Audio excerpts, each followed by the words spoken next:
نحمده ونصلي على رسوله الكريم اما بعد سورة الانعام پارا نمبر 7 سورت نمبر 7 رکو نمبر 12 آیت نمبر 55 میں خلاصہ د رکو پس داغین لفظی ترجمہ مخ کی رکو کی ردو د پارا د منکرین و د وحی صداقت د تورات او قرآن او د وحی او د انبیاء دلتا اثبات د توحید دے پا عقلی دلائل سرا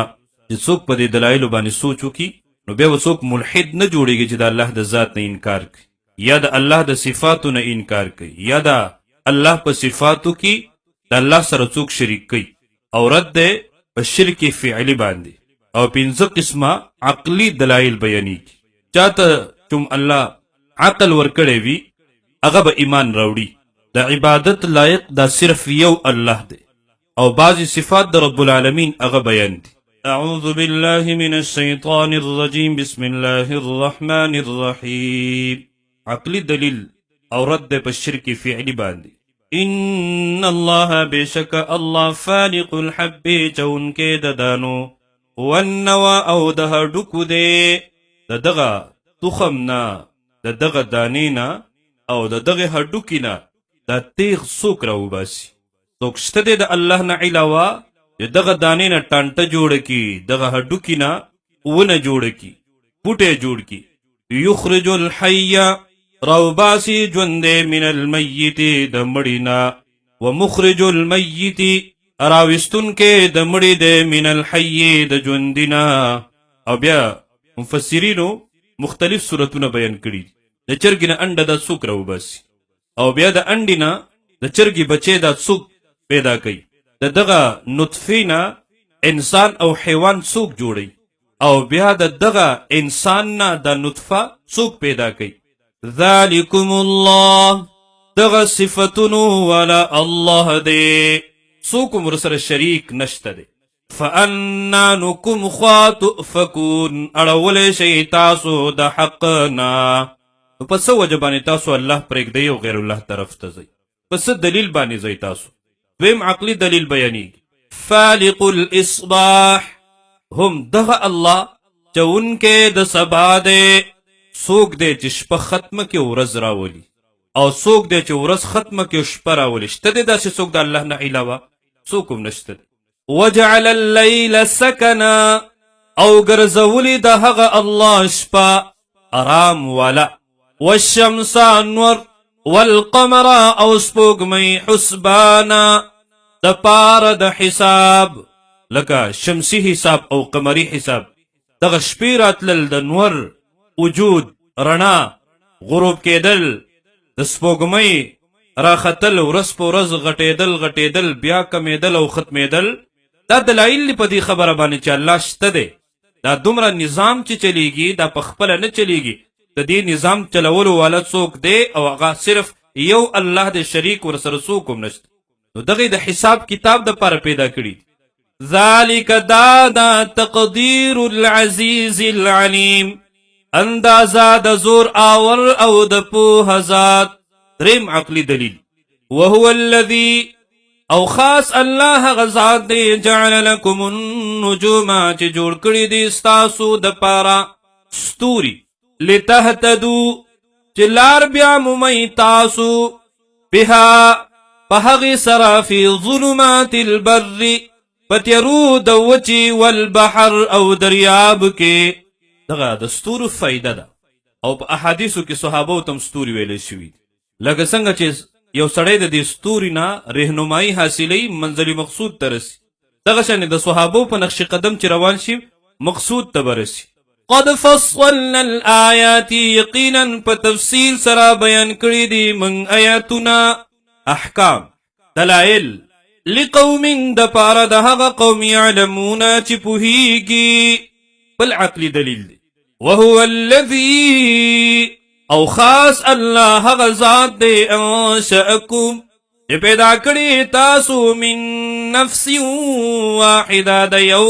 نفسنا د یو تن د یو کسنا مراد تی حضرت آدم علیہ السلام ومستقر ومستودع نو بیا تاسو لا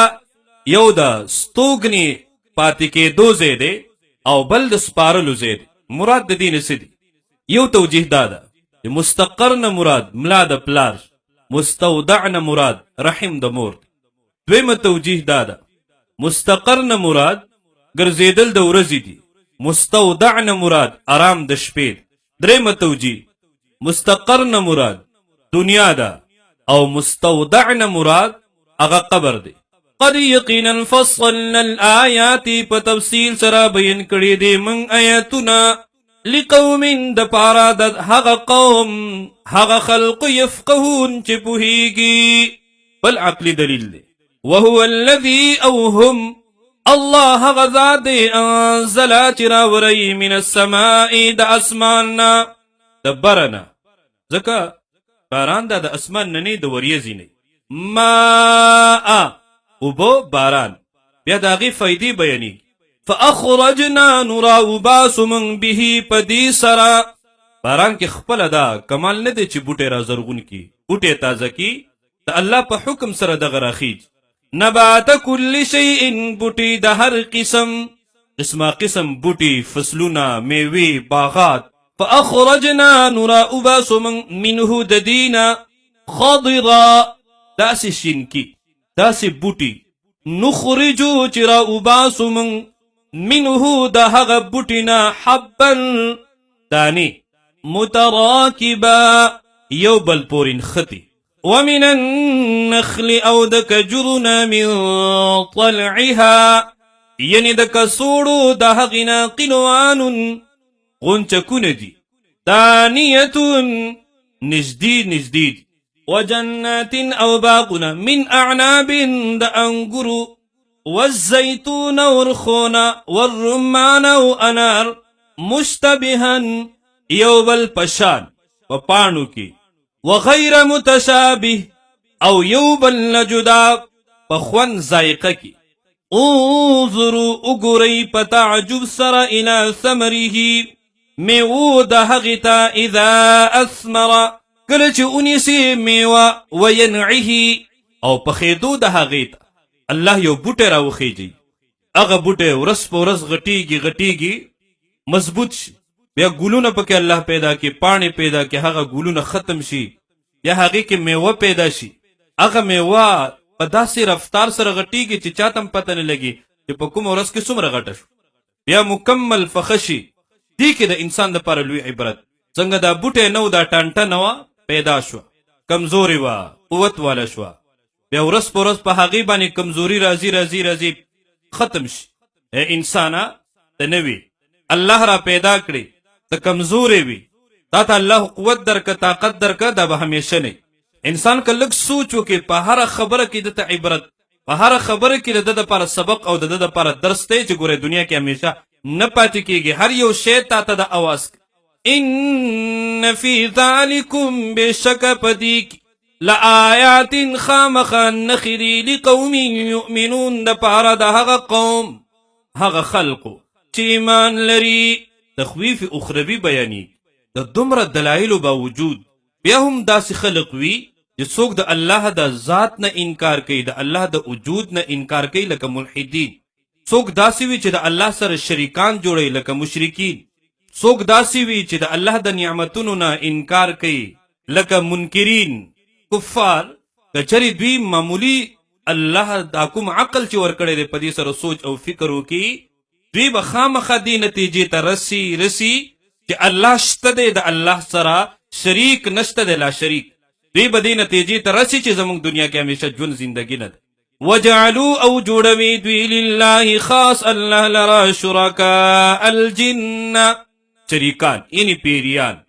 دغه پیریان دا ظالمان د الله شریکان، حالانکه پیریان هم د الله مخلوق. بعض داسې چې ملائکه د الله لونه وګرځي د الله سره شریکان کې، حالانکه هم د الله مخلوق. بعض داسې وي چې انبیا د الله سره شریک،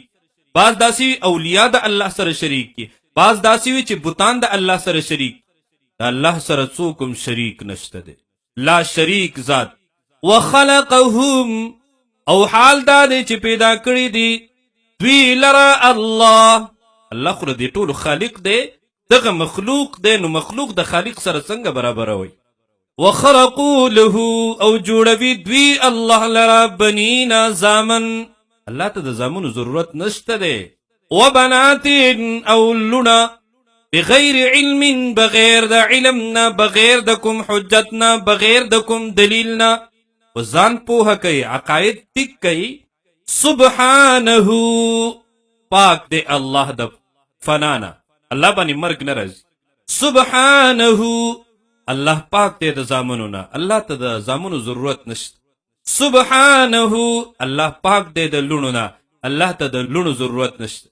سبحانه الله پاک دی د بیبیانو نه، ضرورت ورته نشته دی. سبحانه الله پاک دی د خوراک کولو نه، خوراک ضرورت ورته نشته دی. سبحانه الله پاک دی د سړی کېدو نه، د غفلت نه، د تکاوت نه. الله پاک دی د نظیر نه، د مثیل نه، د مثال نه،